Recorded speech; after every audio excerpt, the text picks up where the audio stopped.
Sarayim Tovim, Erev Tov, wherever you are, Boker Tov, I guess if you're on the West Coast. Welcome everybody. A pleasure to welcome back Yosef Lindell. And the Hertz Chumash is missing from this year, and then which Siddur is missing and which Siddur is here. That was his last series on the Lost Classics, but really always a pleasure to welcome him back. He's a lawyer in Silver Spring, I guess, in Washington, D.C. I've heard of that place before, even though I live in Canada. And where it lives in Silver Spring he was the editor of Lair House for 4 years. He writes many journals, always interesting stuff to talk about. So this is the beginning of a 4-part series on more the historical development of the Siddur, as I understand it. And Bakasha, Yos, it's all yours. Thank you again, Rabbi Kelman, for inviting me back. It's always a pleasure to teach for Torah in Motion. I am seeing now some familiar faces and some new faces, and it's really great. I'm really looking forward to this. The history of the Siddur in many ways dovetails with the classes I've taught previously for Torah in Motion. Before we were looking at 4 or 5 particular Siddurim and Chumashim actually also that were used in Shul, but here I want to talk a little more about the Siddur in general and the history and a very broad overview. Now, there are many ways to teach a class on the Siddur. I know what Rabbi Kelman is doing every week is more going biur tefillah, going into the Siddur itself, trying to unlock particular tefillah, particular prayers. One approach to teaching the history of the Siddur could also be to do something similar, to say, like, let's take the Shemona Esrei, let's take Kriya Shema, let's look how these things developed historically. What I want to do is much more of a broad overview. And by the end of the series, just have a sort of a sense of where we started when it comes to the Siddur and where we came to, and hopefully give a picture that shows both continuity from the beginning until now and also change. I think we'll be able to see both of those things as we proceed through this. And this is very much a summary. We're not going to be looking at everything. The history of the Siddur is a very broad topic. There have been many articles, many books written on this, both in Hebrew and English, more traditional Sfarim, more academic works. There's so many things out there, and I can't say we're going to get to all of it. I can't say that I've read all that's out there, because there really is so much on this topic. But I think for what we're trying to do, to give an overview, I think it's most important to focus on the general outline. And of course, we'll leave some time for questions. And if you want to ask me questions about the Siddur, I don't know that I'll have all the answers off the top of my head, but I probably would know where to look at least. So then maybe for next class, we could discuss that briefly, if that's something people are interested in. And I think also that, by what are we doing by exploring the history of the Siddur? It's not just about an academic exercise, because I do think that by understanding the Siddur in broader outlines, it can make our tefillah deeper and more meaningful, and a greater connection to Hashem. So that's really the goal of this class. So with that introduction, let me begin with another sort of introduction, and maybe see how best to do this. I think maybe best if people don't call this out, maybe put answers in the chat. I'd like to hear some of your ideas about who wrote the Siddur. Any thoughts? And again, there isn't really one right answer to this. Maybe there's no right answers to this, but isn't it? Nobody wrote the Siddur. It's a compendium of things that have been put together over a period of sure. centuries. Okay. So maybe in the chat, people give me some names. Give me some of the contributors. What's something that comes to mind when you think of someone or some body or something that we take the Siddur from? Rav Amram Gaon. Okay. Rav Sadia Gaon. Anshe Knesset Hagadola. Okay, so those are two. We'll No, talk they about both don't of count. those. Rav Sadia Gaon counts.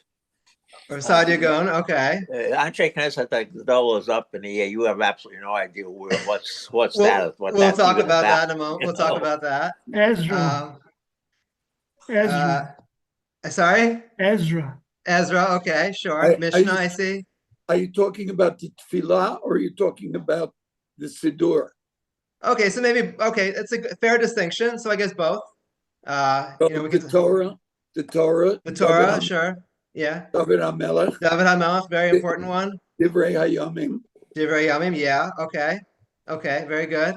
Those are all great answers. Okay, I think that gets through a lot of them. A lot of the possibilities, and we'll talk about a lot of these possibilities. Let me start with one actually that no one mentioned, because it's a little crazy. Maybe that's why no one mentioned it.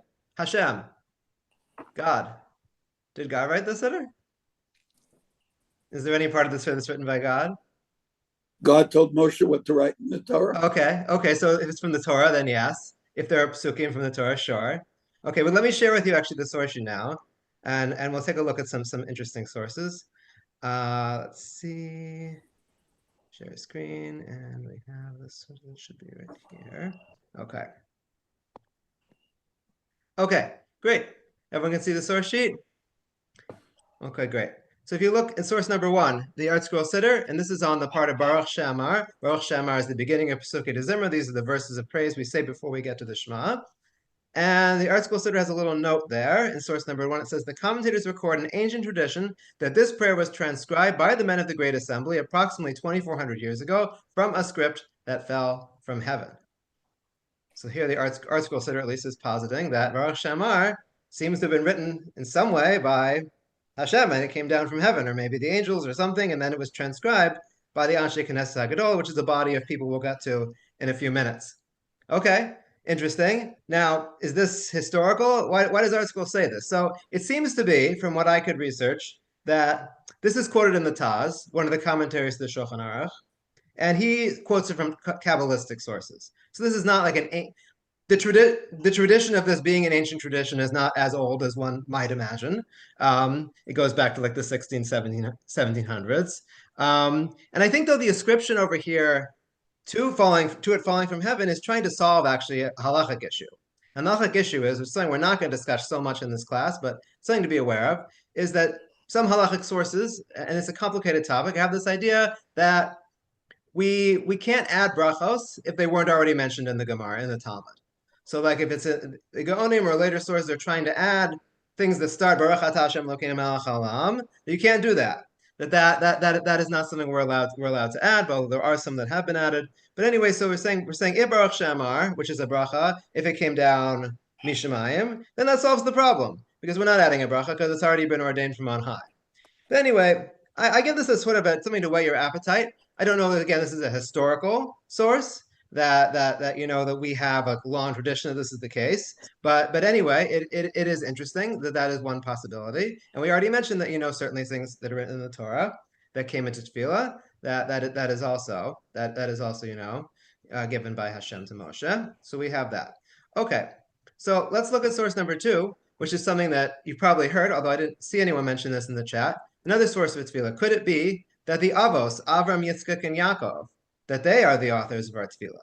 If you look in this Gemara in Brachos, Itmar Rabbi Yossi Rabbi Chanina Amar, Tefillos Avos Tiknu. One of the sages says that the forefathers, the patriarchs, they established the tefillah. But then we have a disagreement here. Rabbi Yeshua ben Levi Amar, Tefillos Keneged Timidin Tiknu. That actually it wasn't the patriarchs who established the tefillah, but they were established in lieu of the karbanot. Maybe let's not say in lieu, maybe like as sort of representing the karbanot, that when the daily offering, the karban tamid, was brought in the Beis Hamikdash, that tefillah, we no longer have a Beis Hamikdash, but tefillah parallels that service. Okay, and then it brings the support to different opinions, and it brings up, for example, if you look at the second to last bolded line over there, it says, Tanya Kavasir B'Yossi Rabbi Chanina, Avram Tikin Tefillah Shachris, Avram established the morning service. Shnemar, as it says, V'yashkim Avraham Baboker, Al Makom Asher Amat Sham. Avram got up in the morning to the place where he was standing. This is after the destruction of Sodom. He goes back to the place where he was standing when he had prayed to Hashem not to destroy Sodom. Ve'en Amida El Tefillah. And the word Amida is synonymous with Tefillah, which is actually which took with prayer. Shenemar v'yamad Pinchas v'yifalel, because we see in a pasuk in Tehillim that it says that Pinchas stood and prayed, and uses yitpalel to pray along with the word Amida, stand. So the Gemara over here, at least according to this opinion, says that Avram established Shachris. Now, a couple things to note about this. When we say Avram established Shachris, I think there's a few different angles we could look at this from. Is this necessarily mean that Avraham wrote the words that we have now in Tefillah No, it just Shachris? means that he's decided to basically tell people to pray when the Korban. Okay, great. So they tell him he'll pray at a certain time. He's establishing the idea of praying at a certain time. But they're individual prayer, not nusach or anything Individual like prayer, yeah. So these probably we're not talking about like, a specific set fixed prayer like we have today. Maybe we're talking about an individual prayer, and that's generally, as we'll see in a little later in the year, that's generally what we see in Tanakh. We see more individual prayers than we see fixed prayers. Now, so and also, as we said, there's two different opinions here. And and the Rambam, for example, when he talks about the history of tefillah, he just mentions the opinion about them being established in lieu of the karbanos. He doesn't say anything about this thing about the avos, as far as I know, at least in his introduction. It's a fixed time, not a fixed prayer. Okay, we could look at it that way. Yeah, fixed time, not a fixed prayer. And sure. The two views don't necessarily have to be contradictory. They can be complementary. Sure, they could definitely be complementary as well. Yeah, they could definitely be complementary. That's true. Yeah. The reason why Rambam does that is because there's no way you can go ahead and say Tefillot Avot Tiknum when you basically know that we have Ma'ariv is not a Karban. Okay, so that's a Reshut. Okay. So in other words, the only one that can stand is the one that says Tefilot Keneged Karbanot Tiknum, and that's how we paskin. We don't have Chazara Tashat for Arvit. We do for Musaf, for Ne'ilah, for Shacharit, and for Mincha. So there's Tefilot Avot Tiknum is a beautiful Agadah, and it's very inspiring. But I can understand why the Rambam is not going to bring it down. Yeah, I mean, I think it's agadic. I mean, I think that's certainly a very reasonable way to approach it. This is agadah, so it doesn't necessarily tell you something historically about the development of tefillah, about the siddur, but it's I wanted to highlight it nonetheless. All right, I think you can say something similar about source number 3, which talks about various people who established the Birkat Hamazon, the benching that we say. So, for example, it says at the beginning of source number 3, I'll just read the first line only, but you can look at the rest yourself. Amram Nachman Moshe Tikin Liyisrael Birkas Hazan B'Sha'a Sheyarad Lahem Man. That he says that Moshe Rabbeinu was the one who established the first bracha of benching when the man came down from heaven. But again, this is a Agadic source. This doesn't necessarily mean in any event that Moshe Rabbeinu wrote down those words that we now say in benching. So the same discussion really about that. Okay, let me now turn. Okay, yeah, and we mentioned already that there are, though, many things from Tanakh that do make it into our Siddur today. I mean, the most prominent is Sefer Tehillim, which is ascribed to David HaMelech. Whether David HaMelech wrote all of it or some of it was written later, well, that you can discuss that. And certainly, I think there's good evidence that Sefer Tehillim was not written all at one time in one place. But nonetheless, Sefer Tehillim is a very important source of our tefillah as well. But let's look at this other issue now that people mentioned, which is Anshe Knesset Hagadolah. And for that, we're going to look at sources number 4 and 5. Who are the Anshe Knesset Hagadolah? So this would be an early Second Temple period, a group of 120 people that the Gemara talks about, known as the Anshe Knesset Hagadolah, translated perhaps as the men of the Great Assembly.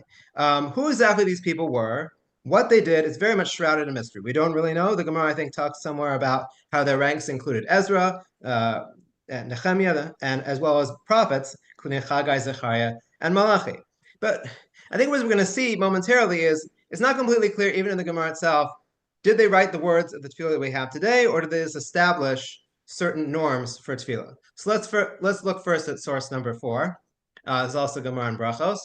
Amar Rabbi Chia bar Abba, Amar Rabbi Yochanan, Anshe Knesset Hagadolah tiknu lehem liyisrael brachos usfilos kedushos v'avdalos. So Rabbi Chia bar Abba says that the members of the Great Assembly, they established brachos, tefillos, kedushos, havdalos. So I don't exactly know what it means established. Does that mean they set words, or they just said you should say? And also, it doesn't really say over here what tefillah. Source number 5, we get a little more specificity. So let's look at that. And this is the Gemara in Megillah. Tefillah minalan. Where do we know prayer from? And when the Gemara over here is using tefillah, it doesn't mean prayer in general. It means the Shmona Esrei. It means the Amida, the 18 or 19 brachos that we say 3 times a day. The Tanya, Shimon HaPakoli, Histir Shmona Esrei brachos lefnei Rabbi Gamliel al Seder b'Yavin. So the first opinion here is from a brisa, and the brisa says someone named Shimon HaPakoli he established the Shmona Esrei before Rabban Gamliel in Yavne. Now, Yavne was a particular time and place shortly after the destruction of the second Beis Hamikdash, when the rabbis were sort of reconstituting everything, and they did this in Yavne. So here it's attributing at least the Shmona Esrei to a period that is post the Second Temple, although only by a little bit. But Amar Rabbi Yochanan, Amrilov Masnisa Tana, but Rabbi Yochanan says, and some say we have a Mishnah, or actually it's actually a brisa for this, Mea ve'esrim zikanim, 120 elders of Ahem Kama Nevi'im, Tiknu Shmona Esrei Brachas Al Seder. So someone else is saying that these 120 sages and prophets, which is the Anshe Knesset Hagadola, that they are the ones who established Shmona Esrei. Okay, so we seem to have a contradiction between these two opinions. Shmona Esrei done in Yavne, or Shmona Esrei done by the Anshe Knesset Hagadola, who, remember, were toward the beginning of the Second Temple period, not at the end of the Second Temple period. Now, the Gemara, before it answers the question, it goes through a whole discussion about, and that's why I have the ellipses over here, explain the logical flow of Shmona Esrei, why each bracha follows the one that comes before it. But then the Gemara concludes and comes back to answer the question. If we already know that the Anshe Knesset Hagadola established Shmona Esrei, Shemon HaPakoli my history. So what did Shemon HaPakoli have to do so many hundreds of years later? And the Gemara answers, Shechachum v'chazer v'sidrum. They were forgotten, and then they were reestablished. They were reorganized. So that's interesting. So it seems like, at the very least, even if Shmona Esrei dates to the Anshe Knesset Hagadola, who we said we don't really know who they were exactly or what they did, and they're kind of mysterious and shrouded in mystery, we don't have anything definite. Even if that were the case, that Shmona Esrei dates from that period, it seems like it had been forgotten, and that it had to be reestablished and reorganized after the second Beis Hamikdash. And again, like, I don't know, like, to the extent is the Gemara often, when it deals with these types of contradictions, is not necessarily trying to be historical or has a modern historical sense that we might have about how things were developed. But in any event, what's interesting is even the Anshe Knesset Hagadola, which people said at the beginning, and we often attribute tefillah to them, and certainly perhaps the Shmona Esrei and other parts of tefillah, it seems even in the Gemara it's not so clear what their role was in fixing the tefillah that we have today in the Siddur. So it seems like there's some question about that, and I think it's certainly reasonable to say, from a historical perspective, that not all our tefillos, and not the Shmona Esrei that we have today, was in a fixed form at the beginning of the second Beis Hamikdash, and perhaps even at the end of the second Beis Hamikdash, while it may have certainly been more fixed, and we'll see there's definitely some evidence that it was getting more and more fixed. What we'll see throughout this class is that wording still changes over time. And we'll spend a lot of the second class, for example, talking about the Gaonic period, and how even in that period, we're talking after the close of the Gemara, how there's still a lot of variation. Minor variations mostly, but still variations in our tefillos today. And of course, I mean, I guess I should also mention, I'm probably not all of us daven the same nusach even today. Some of us might be Ashkenaz, Sfard, Edut Mizrach. In Edut Mizrach, which is the Eastern tradition, the Sephardic tradition, like there's different versions. There's Moroccan, there's Yemenite, there's Turkish. There's a lot of different variations. Some of them, all the variations are relatively minor, but there are indeed a lot of these variations, and we'll come back to some of that a little later also. But here in source number 6, I put Seder of Amram Gaon. Now, people had been talking about Rav Amram Gaon, and in fact, sometimes if you take, I think maybe it's the Rosenfeld edition of the keynotes that we say on Tisha B'Av, he likes to give a little historical attribution for every prayer. So you start to look at it, and it's like, you see the most prolific author, according to Rosenfeld's attributions, is Rav Amram Gaon. And you wonder, who is this Rav Amram Gaon? Did he really write so much of the tefillah? So let me talk about that a little bit. So Rav Amram Gaon was a Gaon in the 9th century. A Gaon is the term for the people who are the heads of the yeshivos in Babylonia after the close of the Talmud. And Rav Amram Gaon was the head of the yeshiva in Sura, I believe. And around the year 860, some Jews in Spain who were living, not in the center in Babylonia, but out in Spain, they sent him a letter. And they said, we want to know what is the proper order of tefillah?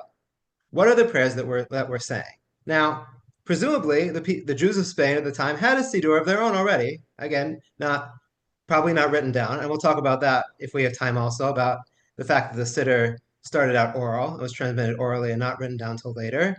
But presumably the Jews in Spain had something they were already saying based on their traditions, but they go to Rav Amram Gaon, to the head of the yeshiva in Babylonia, and says, so what is the full Seder of Tfilos? We want to sort of compare our version to your version in Babylonia. And so Rav Amram Gaon writes it all out for them.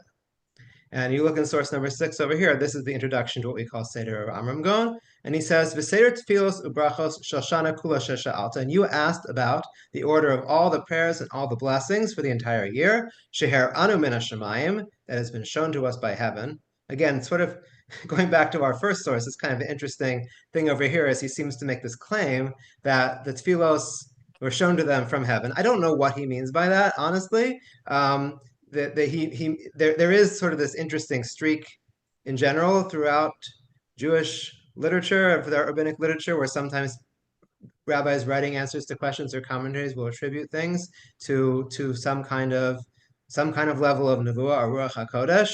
There's like, for example, there's like this interesting comment, I think, of the Ravid actually in Sukkah, when he's arguing, I think, with one of the commentaries there about what is the hadas that we use on sukkahs, what is it supposed to look like? And he says, Kfar hofia ruach hakodesh beis midrashenu. We already had ruach hakodesh in our base midrash, so I can tell you exactly what it's supposed to be. Well, I don't exactly know what to make of those types of comments, but Rav Amram Gaon also seems to be relying on that here. But in any event, he's going to write everything down. He says, Ra'inu l'sader lahashim k'masora shabiyadenu kitikun tana'im va'amaraim. So he says, I'm going to prepare for you, I will order for you our tradition that's in our hands, that the Tanaim, the Mishnaic sages, and the Amoraim, the sages of the Talmud, established.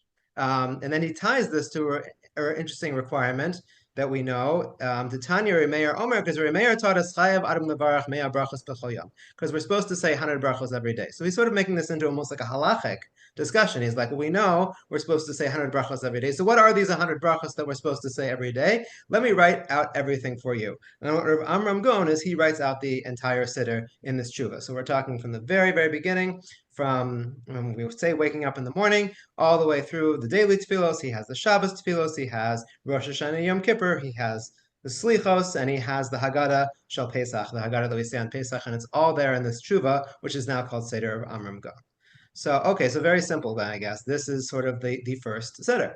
This is the first written Seder. Well, not completely, not exactly. There were probably some written Siddurim before, which maybe we'll get back to at some point. But in any event, this is the most influential of the early written Siddurim.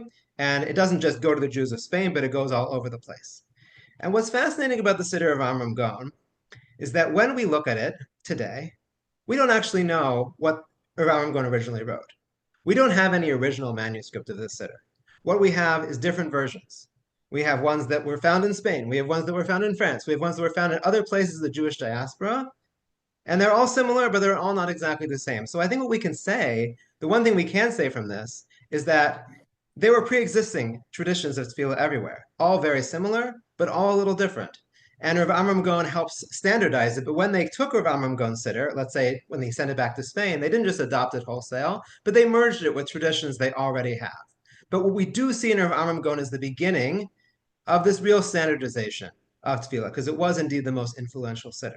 So if we want to say who wrote the Siddur, I think at this point we can answer our question partially and say, well, there are elements of the Siddur that are very old. There are elements of the Siddur that go back to the Torah. There are elements of the Siddur that go back to Sefer Tehillim. There are elements of the Siddur that go back to the Gemara, to the Mishnah and the Gemara, as we'll see a little bit later. But if we're talking about the standardization of the book we call the Siddur today, that really begins in many respects with Siddur of Amram Gaon in the 9th century. Okay, and just to close sort of this kind of introduction I've been doing has already taken almost half the class, but I like these little two quotes I have here in sources number 7 and 8, one from Philip Birnbaum, who we talked about in our previous series about his Siddur and Machzor and how important they were, that kind of summarize some of what I've said, at least a piece of it. And Dr. Birnbaum says here in source number 7, if any single volume can tell us what it means to be a Jew, it is the Siddur which embodies the visions and aspirations, the sorrows and joys of many generations. The whole gamut of Jewish history may be traversed in its pages. It is a mirror that reflects the development of the Jewish spirit throughout the ages. The Siddur passed through a long process of evolution until it finally emerged as a rich anthology of literary classics. The diversified authorship of the Siddur, embracing prophets and psalmists, legalists and poets, proclaims that all Israel has a share in its making. Very lofty language from Dr. Birnbaum. Here's something similar from Rabbi Saxon's source number 8. He says, the Siddur is the choral symphony the covenantal people have sung to God across 40 centuries, from the days of the patriarchs until the present day. In it, we hear the voices of Israel's prophets, priests, and kings, its sages and scholars, poets and philosophers, rationalists and mystics, singing in calibrated harmony. Its libretto weaves together texts from almost every part of the vast library of Jewish spirituality. So we see here both of these sources in these modern introductions to the Siddur are acknowledging the fact that the Siddur has a diversified authorship. The Siddur has an authorship throughout many generations. And what I'd like to explore in the second half of this class and then in the other 3 classes is to talk about some of those stages of development and how the Siddur came to be. Okay, there probably are some questions now. I think I'm going to leave questions to the end just so I can make sure that I can get through at least most of what I have here today first. So I have here in the next section of the sheet, I titled it Prayer and Tanakh. Again, this is a very, very broad overview, and there's so much we're not going to talk about, but just get some sense of what prayer and Tanakh might be like compared to what we do today. So I think we already talked about a little bit in the beginning, is that when we talk about tefillah and Tanakh, we're talking about things that are not fixed and set. We're talking about things that are much more individualized and much more based on the moment. So the first time in the Torah we have the word yitpalel, to pray, the word that we're very familiar with for prayer is actually when Avraham was praying for Avimelech in this past week's parsha. V'yispalel Avraham, this is in source number 9, V'yispalel Avraham Elokim, Avraham prayed to God, V'yirpa Elokim es Avimelech ves ishto v'amosav yeledu, that because Avimelech had taken Sarah when he shouldn't have, no one in his household could have children. Their wombs were stopped up, the Torah says, so Avraham prayed for them, and they recovered. So that's the first word of Yitpalel. Source number 10 in Devarim, I remember what I wanted to say also before that. Okay. Another example of like a sort of a pithy kind of small prayer that we see in the Torah. Miriam speaks against Moshe Rabbeinu in Bamidbar, Parshas Ba'aloscha, and she is afflicted with saras. And what does Moshe say? Kel na, please God, Rafana Allah, heal her. A very simple, straightforward prayer. So we're definitely seeing prayer, but again, very individualized, very much for the moment. Now, source number 10 in Devarim over here, I put for you a verse that is part of Moshe's speech. One of Moshe's many speeches that he gives is Sefer Devarim, recounting the history of the Jewish people. And this pasuk is important because it becomes a central part of tefillah, although maybe this pasuk itself is not a tefillah, is not a prayer, it becomes a central part of prayer. And pasuk goes as follows: Ki Hashem Elokeichem hu Elokei Elokim. Hashem, your God, is the God of gods, V'Adonai Adonim, the Master of Masters, Supreme Lord, Hakel, Hagadol, Hagibor, V'Hanora. That probably sounds familiar. That is now in Shemona Esrei today. The great, mighty, awesome God, Asher lo yisaf anim lo yikach shochad, who shows no favor and takes no bribe. Now, this phrase, Hakel Gadol Hagibor V'Hanora, is interesting because we see it sort of woven into tefillos throughout other parts of Tanakh. So, and this is when we sort of start to see later in Tanakh, prayers becoming a little more structured in the way that they come to be.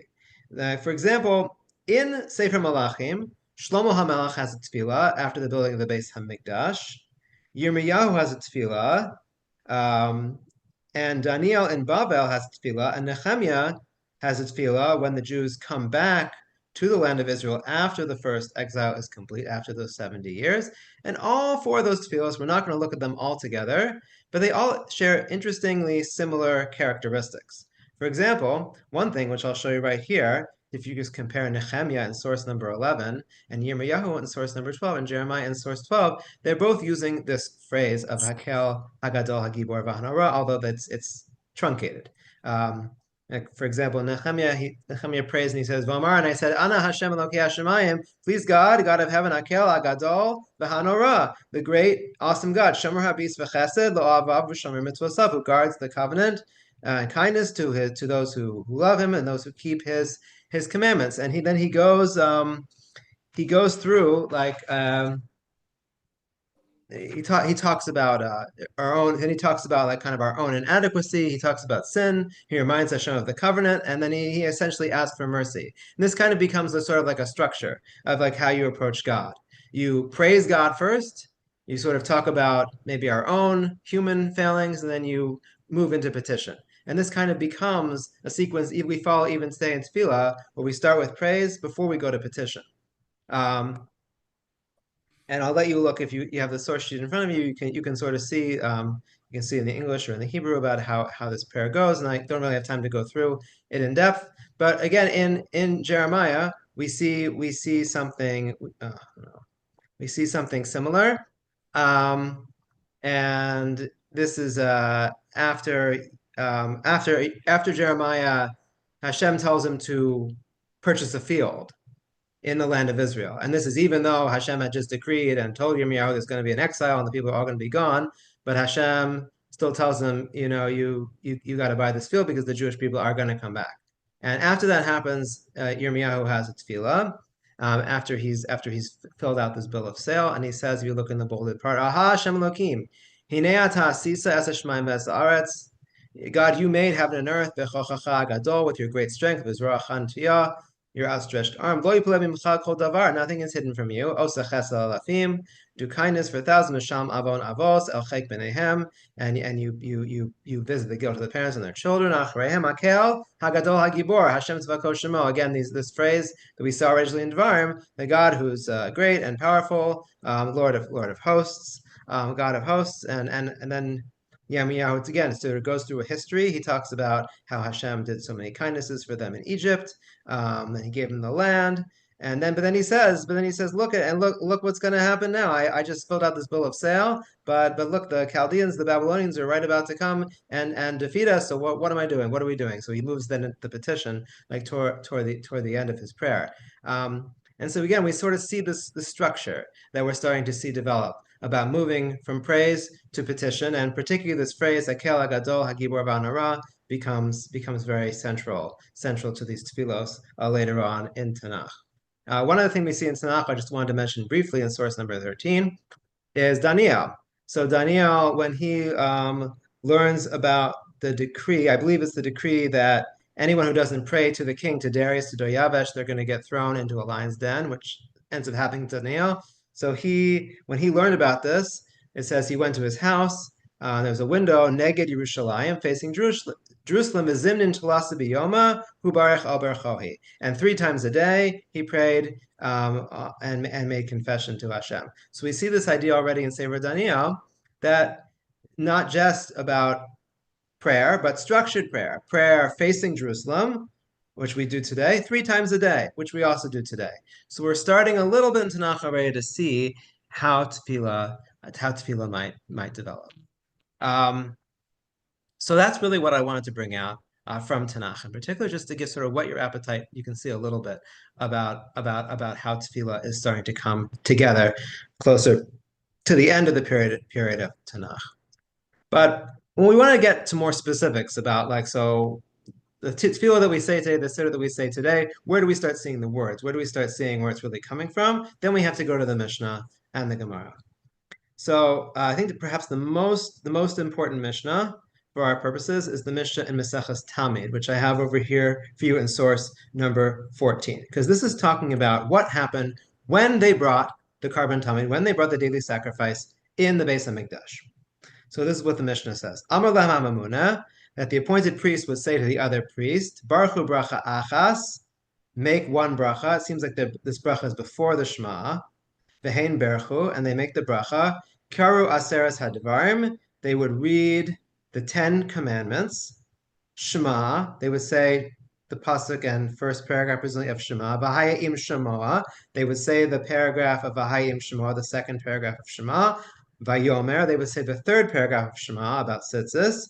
Berchu esa am shalosh brachos. Then they blessed the people with 3 blessings. What were these 3 blessings? Emes v'yatziv. So that's a bracha that we say today in Shacharis. Va'avoda, which seems to be probably the bracha of something like the bracha of Modim that we say in Shemona Esrei of Thanksgiving, or maybe it refers to some other bracha like more similar maybe to what we have before that, Uvirkas Kohanim, and the priestly blessing. So here's talking about in the temple itself, in the Beis HaMikdash itself, it seems like there is some tefillah structure that's going on while they're bringing the carbon.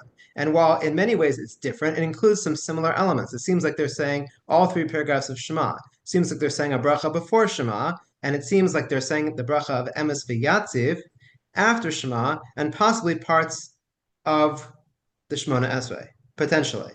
Is that Birkas Kohanim twice? Right. So what's the difference? What do you mean twice? It says they blessed the people with 3 blessings. Oh, never mind. Yeah, I think it's avoda, which I'm not sure exactly what avoda means in this context. I'm not sure if that's referring to one of our current brachos of Shemona Esrei or something different, and the priestly blessing, which is presumably something similar to what.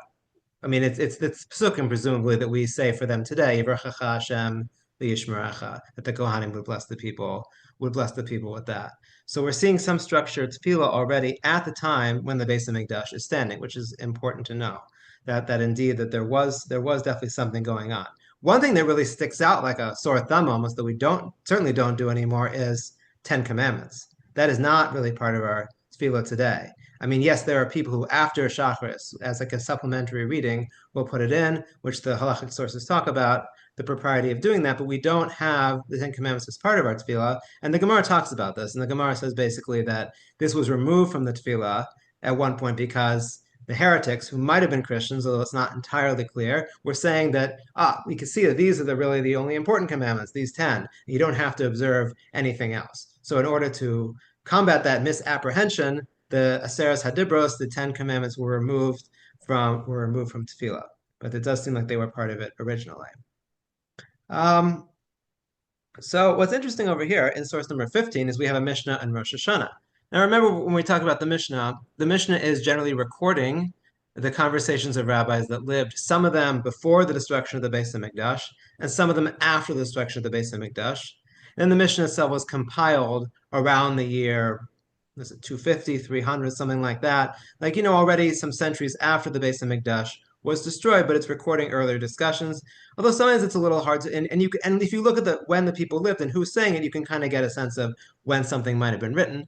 And again, it's always hard to know in the Mishnah, is everything it's recording, was everything there in place before the destruction of the Beis HaMikdash? I mean, certainly in the Mishnah also records many takanos, many ordinances that were put in place after the destruction of the Beis HaMikdash. But so I don't know exactly when everything in this particular Mishnah we're about to look at in Rosh Hashanah was in place. But already we do see in this Mishnah some of the structure of the Shemona Esrei that we say today.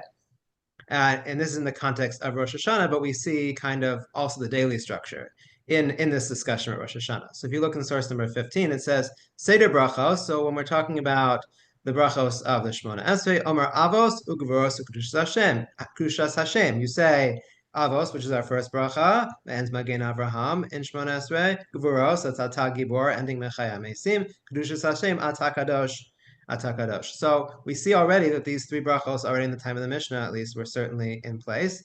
V'kol Malchios Imam. And then it's just talking about the Rosh Hashanah component. That Malchios is which is part of the special tefillos that we say for Rosh Hashanah, is included with these brachos. Although there's a different opinion elsewhere in the Mishnah, which is we don't include Malchios with Kedushas Hashem, but we actually include it with the bracha on Rosh Hashanah, the day of Rosh Hashanah, about the day of Rosh Hashanah itself, which is what we actually do. But anyway, the point is I'm trying to show you over here is that some of the structure of Shemona Esrei seems already present in the Mishnah, and the other bolded part I put up there is also seems like the end of Shemona Esrei was there. V'omer avoda, v'hoda, o birkas kohanim. We say the avoda is the bracha of Ritzei, presumably. Hoda is the bracha of Modim. Uvirkas kohanim. What is the birkas kohanim? Probably over here. It could be the kohanim blessing, but also might be the bracha of Sim Shalom itself, which is about peace, which is also part of the Birkas Kohanim. The Kohanim are blessing the people with peace. So in any event, what we see in this Mishnah, the main reason I'm giving it to you is just to show you that yes, in the time of the Mishnah, it does seem like the Shemona Esrei was already taking form.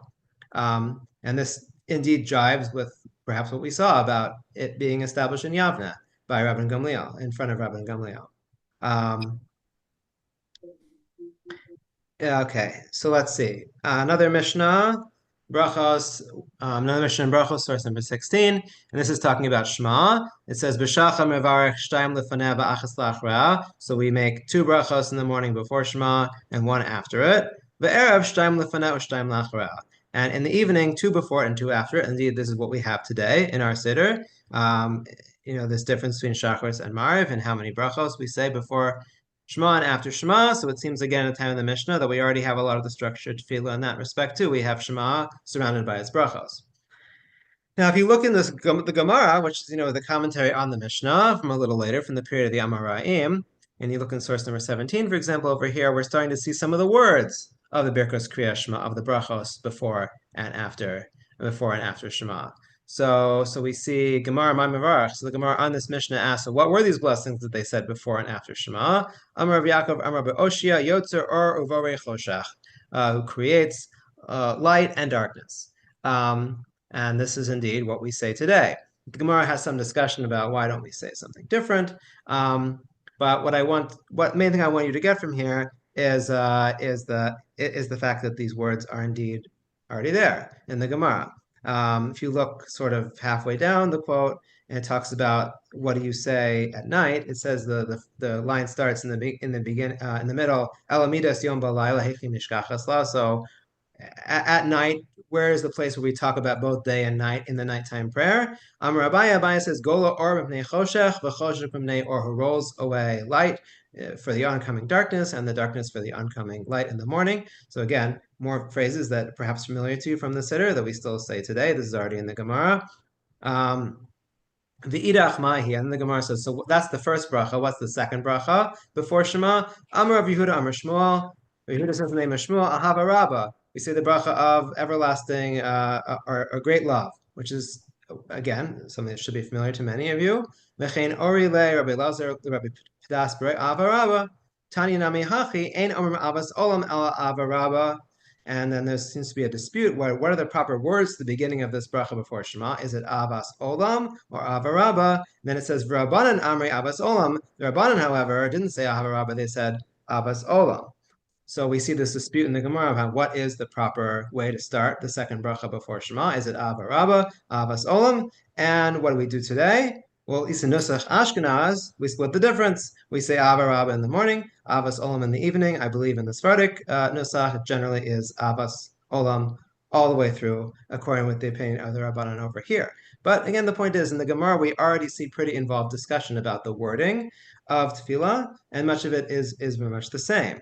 I don't think I'm going to go through source number 18 right this moment, but we see a similar thing about parts of Modim. It talks. We have the bracha of Modim. We have some discussion about what is Modim D'Rabbanan. Modim D'Rabbanan is what we, the congregation, would say while the Chazan is saying the bracha of Modim in the repetition of Shemona Esrei. So the rabbis here did give various prayers that they said at the time when the Chazan was saying his Modim. And we see again, a lot of the words that they're saying over here are the words that were incorporated into our Modim D'Rabbanan. We basically took all of these different phrases, we strung them together, which is a common thing that we do in our Siddur. If the Gemara has different opinions about what the wording is, we say all of them. We put them all together. So that's something we see in source number 18. But again, a lot of wording that we're familiar with over there. Let's see. Just outside, I'll let you know. Like for example, elsewhere in brachos, we have the language for many different brachos, like Asher Yatzar, we should say after the bathroom, Elokai Neshama, one of the morning brachos, Birchos HaShachar, a lot of the morning brachos, the bracha on tzitzis, the bracha on tefillin. A lot of these things are already in the Gemara. A lot of the wording is already there. So certainly by the Gemara, although we don't have a complete siddur in the Gemara, we don't know exactly what they were doing from beginning to end, a lot of the wording in the Gemara is already there and should already be familiar to us. So we definitely see some continuity then between the time of the Gemara and our time about the Siddur. Here, let's see what I have else I have here. Okay, source number 19. I'll just read this briefly. Also, this is Gemara and Shabbos. And again, another phrase that should seem familiar to us from our tefillah. Rabbi Yeshua ben Levi. Rabbi Yeshua ben Levi says, "Kol ha'ona amen yehi shmei rabim v'varach b'chol kocho korin lo b'zardino." Anyone who answers amen yehi shmei rabba, may his great name be blessed, then they rip up his any evil decree against him, any sentence. So we're familiar with this phrase also. This is the refrain. This is the response to Kaddish. This is the response to Kaddish. So it seems like Kaddish, indeed, was already also part of. Although we don't have the rest of the words of Kaddish written down necessarily in the Gemara, it seems like Kaddish was a part of the tefillah as well in the time of the Gemara as well. And this is the same thing for Kedusha, for Kedusha. There's elsewhere in the Gemara, it talks about Kedusha, and Tosefta, for example, has some of the refrains of Kedusha, Kadosh, Kadosh, Kadosh, Baruch, which of course are based on Psukim as well, from like, I think it's in Yechezkel, there are Psukim about this, and I'm leaving out a lot of things. I'm just trying to sort of give you an overview here. But Kedusha is also, for example, there are parts of Kedusha found in the Sefer Hechalos. Sefer Hechalot, this Hechalot literature, which is a kind of mystical literature from the Second Temple period, talks about people ascending upward into the heavens and seeing various things about the way the heavens and the angels are structured and stuff like that. And Kadosh, Kadosh, Kadosh, which is based on a pasuk in Yeshayahu, not Yechezkel, Yeshayahu, is a constant refrain in this Hechalot literature as well. So certainly, again, there's a lot of antecedents for what we see in the Siddur today that are quite old, going back to the Second Temple period, going back to the Mishnah, going back to the Gemara. Another super important source for us for the tefillah and its structure is Maseches Sofrim. What is Maseches Sofrim? And this is in source number 20. Maseches Sofrim is what we call one of the Masechtos Ketanos. And this one in particular is a post-Talmudic work, probably from the 7th or 8th century. So we're talking in the time of the Gaonim, in the time of those heads of the yeshivos in Bavel that we talked about. But much of it may, of course, be earlier. And but it's kind of it's a comprehensive guide, not only for writing Torah scrolls, but also Torah reading and which Torah reading you do on different Yom Tov days, when you read various portions, some of the Haftoros, and what you're supposed to do. It even has, for example, all the brachos that you say before and after the Haftorah is all mentioned in Maseches Sofrim. Parts of the Siddur are mentioned. It talks about Kedusha. It talks about it even has some of the words of Kedusha. I just brought you just one tiny example here in source number 20. If you just look at the bolded part here, it says Avokadosh Shalamida, but the Kedusha in the Shmona Esrei, on the repetition of the Shmona Esrei, Kevin Shetzarech Lomer Naritzach Menakdishach, Einu Adin Lomer Pachos Megud. You need to have 10 people there. Because you're using this language in Naritzach, Menakdishach, he can be exalted and sanctified. So indeed, this is like sort of the language that's used in the Kedusha today, depending on what your tradition is. But these words should be somewhat familiar as well. So it was kind of like a lot of material all at once here, but I was just trying to give a basic overview of sort of how we see in the Mishnah, Gemara, Talmudic, early post-Talmudic works, a lot of the words of the davening are already there, which shows you that these traditions already existed. People were davening. People had something they were saying. It wasn't compiled yet into the Siddur as we know it today, because, however, it was oral. It was all oral at this time. And I think since we have a few more minutes, let me at least try to go through these sources about what we know about the fact that tefillah was oral and not written down. So I'll bring you two sources, which I hope give a pretty good sense of why we believe that the Siddur was not written down in any majorly comprehensive way at this point. So this is in source number 21, a Midrash in Vayikra Rabbah, and the Midrash says, "Benoag sheba olam," it's common in the world, "Asar b'nei Adam nichnasin leveis knesses," that 10 people go into shul, none of them knows how to do the service for the Shema or the Shmona Esrei. And maybe one of them knows, if one of them knows, Doma kishoshana ben achochim, it's like a rose among thorns. And for example, Rabbi Lazar, Rabbi Lazar went somewhere. Amrule prosal Shema, they said, lead the Shema. He says, I don't know. Avor lifnei hateva, they say, lead the Shmona Esrei, Amar lahem leina chacham. I don't know. And the story goes on to say that he felt bad about this and he went back to Rabbi Akiva, and Rabbi Akiva taught him how to do it. And then after Rabbi Akiva taught him how to do it, he knew how to do it. But I mean, why didn't they just tell him pick up a siddur, pick up a prayer book? Because there weren't any. He knew how to read Hebrew, so presumably there weren't any. And this is something that not everyone had memorized. There were certain people, it seems like, who had memorized this, who had had this tradition been transmitted to them. And I'm sure people, again, were going to shul, but they didn't necessarily know all the words well enough to feel confident in leading it, and in leading it, even some of the well-known rabbis at the time. If you look in our last source over here, in source number 22, the Gemara in Shabbos. So the Gemara says this: Tana Rabbanan, habrachos v'akameim, blessings and amulets. And let's focus on the blessings part here. Afal pi sheyesh b'hem osia shel shem u'minyanus harbe shebetorah, even though they have Hashem's name in them, even though they have Torah ideas in them, ein matzilon osam mipnei adaleka. You don't say them from a fire on Shabbos. Now there are certain things you can say from a fire on Shabbos, and certain things that you can't because it's malacha, it's work. You're not allowed to do it on Shabbos.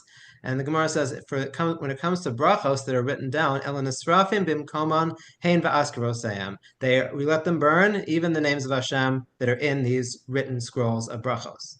Mikan Amru, from here we learn, kosvei brachos kesorfei Torah. If one writes down brachos, it's as if he's burned the Torah. So the logic in this piece is a little bit tricky, but I think what's going on is the Gemara here is assuming that there is a prohibition. It's assuming there's a prohibition of writing down brachos, of writing down the tefillos of the Siddur. And it seems to be that this prohibition is because, in general, we don't write things down at this time. Torah Shabbal Peh, it was oral Torah, it was all transmitted orally. And really the writing down and the organization of in the Mishnah and the Gemara came later. And even once the Mishnah and Gemara were organized, they actually weren't really written down in manuscripts until even after that, even until into the Gaonic period. It was all transmitted orally. And it seems to be the Siddur was the same way. And the Gemara sort of hones this point with a story, which I'll read to you also here. There was someone who was writing down brachos in Sidon. Bovo dios Rabbi Yishmael. They told Rabbi Yishmael about this. V'halach Rabbi Yishmael levodkon. Rabbi Yishmael went to check it out to see if someone was actually writing this stuff down. K'shaya ola basumim hiragishbo. When Rabbi Yishmael was coming up the ladder, the scribe kind of noticed that he was coming. Natal tomos shel brachos v'shikon b'sefer shamayim. He took a bundle of blessings, he submerged it in a basin of water. V'lashon hazeh amar lo Rabbi Yishmael. Rabbi Yishmael said this to him when he found out that he had done this. Gadol onesh ha'achra min harishon. The punishment for the last thing you did is even worse than the first, meaning it was already bad enough that you wrote them down, because you're not supposed to be writing down brachos. It's all supposed to be transmitted orally. This is considered part of Torah Shabbal Peh. But it's even worse that you threw it in water and therefore ended up erasing Hashem's name, which is something you're not allowed to do. But I think what we see from sources 21 and 22 is that tefillah was transmitted orally. Tefillah was not written down. And that's why what Amram did in the 800s, in the middle of the 800s, was really quite monumental, because that's when we really see tefillah being written down. Now, I'm not saying it wasn't written down a little before that, but Rav Amram kind of is the first comprehensive writing of the Siddur, although, as we'll see in the next class, there were other things that were starting to be written already, and that's when we kind of get a sense of the variety of what was being written, and how, although the Mishnah and the Gemara are our bases for the tefillah, and so much of it is already there was also a lot of variation before it gets more standardized like it is today. Okay, so I know that's a lot, but I do want now to pause here, and I'll take some questions. Let me take off down the source sheet so I can see you better here.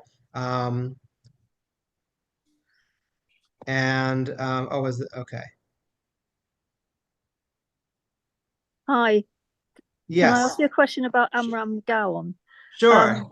When the person from Spain wrote to him, Spain was not even like the United States is today. It was all full of different areas. Yes. I've tried to find out since you started the talk about this guy he wrote to, but I can't find out. And I'm supposed to be an expert on the Jews of Spain, so I'm very upset that I don't know where, because the Muslims only came in 750 CE. I mean, I don't want to put you on the spot, but have you any idea which part of the Spanish Peninsula he may have come from? If not, I'll try to go to other sources. I don't know offhand. I don't know offhand. It's a good question. I was even kind of thinking about it when I said it. Spain was indeed not unified, and there were different areas under different leadership and different things going on there. Yeah, So and I yeah, mean, it's very important to note that Christianity was never wiped out completely from the north, but Mhm. also in the south. I mean, when you think of Shmuel HaNagid, he was in Cordova fighting against the Jews in Seville as well as others, which is Mhm. very unique. And he wrote about this. Mhm. So I'm not trying to just be pedantic because it does imply that this area didn't have their own prayer book. And of course, Spain Mhm. itself became a center. Very interesting. But if you could, because I've looked it up and it just says Amram Gaon, it doesn't say where this man was from that he wrote to. Yeah. I'll see if I can find some. We might, maybe we don't know, but I'll look into it. Thank you. Could I ask a couple quick questions? Sure. Yeah. First of all, is it possible to line up the development of prayer with the development of the synagogue? Like one, not the, one was the first time the idea of a minion came in, and the idea of being there were things that you could only say with a minion. And so that's one question. My Mhm. second question, when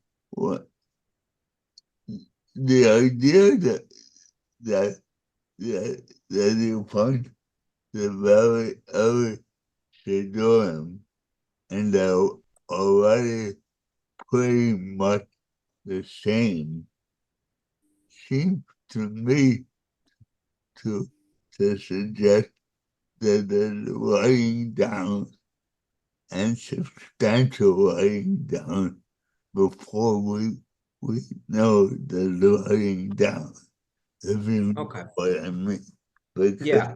one of the things of how big the Jewish community was in terms of area and to like it goes from the Atlantic to Babylon, and you think that that the that the reading a text that even as that's very similar, that's amazing in itself. Yeah. Okay. I like those are both good questions. I think as to the first question about when the idea of when it developed that certain things can only be said by the minion. So I think already in the Gemara we see discussions about this about Dvarim Sheba Kedusha that you can't say with less than 10 men present. What Dvarim Sheba Kedusha originally meant and how it expanded is like a different conversation that I'm not fully fluent in. It may have been a smaller subset of stuff originally and then expanded over time. But certainly by the time of the Gemara, we have this idea that certain things can only be said with a minion. And certainly people were in synagogues. We have synagogues already even earlier. I mean, we have archaeological remains of synagogues already going back to the Second Temple period. So it does seem like people were gathering to pray even outside the Beis Hamikdash. Even though there was a Beis Hamikdash, it doesn't mean that tefillah sort of only developed in its absence. I mean, certainly a lot of tefillah, I think we can say, was organized once the Beis Hamikdash was gone, but to say that it only started to exist after that, I think would be incorrect. I think that tefillah was something that was already present in some form in the time of the Mikdash as well, and we see them developing in parallel. I mean, as we saw in the Mishna and Talmudic, for example, that even when they were bringing the karbanos, there was a Seder tefillah that was going on at the same time while they were bringing the karbanos.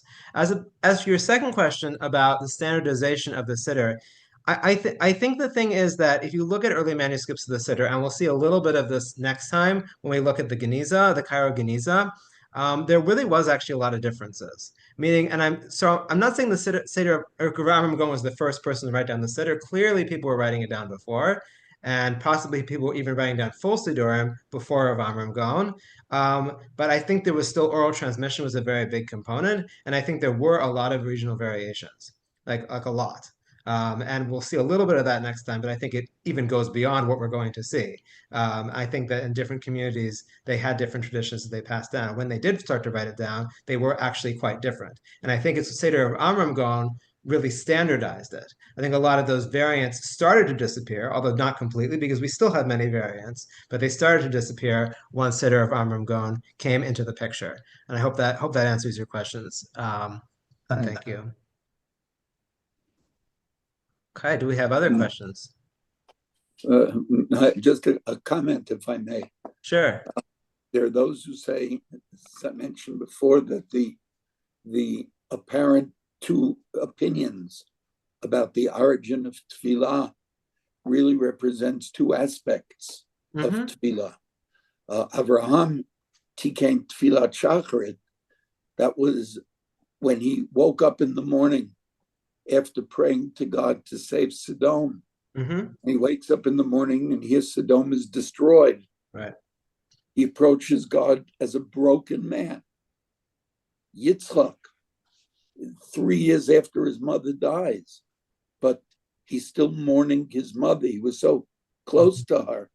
And Vayetze Yitzchak Losuach Basodeh, he's a broken man. Yaakov is alone in no man's land, running away from home. Yaakov is broken. They approach HaKadosh Baruch Hu, begging God for help and for answers to their question. That's on the one hand. On the other hand, Tefillah Keneged Tamidim, the money for the Korban Tamid came from the tzibur, not from an individual.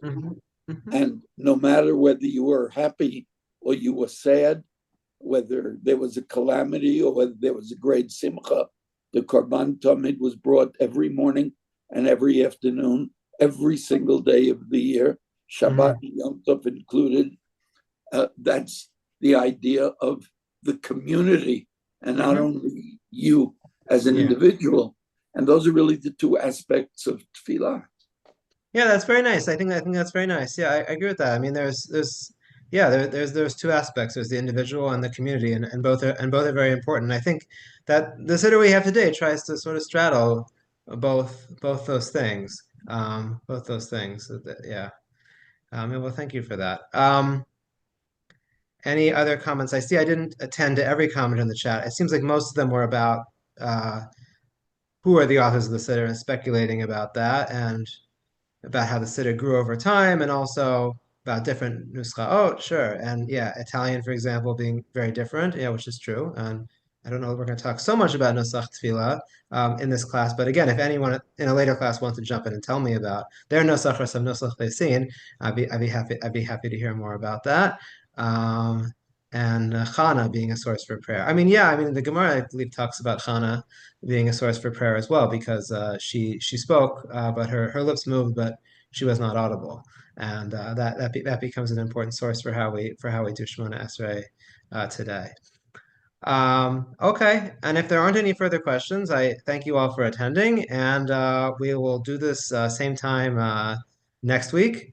And we will talk about more about the Gaonic period and about variations in tefillah and a little bit about piyutim, about poetry and how that gets into the Siddur and the controversy about that really spans really up until the modern day, I would say. Okay, and I'll see you all next week. Thank you. Thank you very much, Ishkaya. Thank you. You're welcome.